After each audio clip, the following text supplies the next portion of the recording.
شریح بن مسلمہ نے بیان کیا، کہا کہ مجھ سے ابراہیم بن یوسف نے بیان کیا، کہا کہ مجھ سے میرے والد یوسف نے بیان کیا، ان سے ابو اسحاق سبعی نے کہ میں نے برا بن عازب رضی اللہ عنہ سے سنا،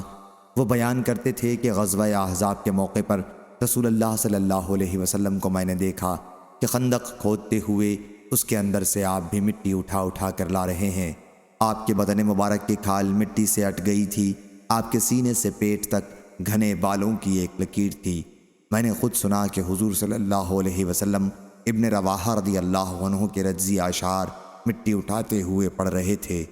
اے اللہ، اگر تو نہ ہوتا تو ہمیں سیدھا راستہ نہ ملتا، نہ ہم صدقہ کرتے نہ نماز پڑھتے،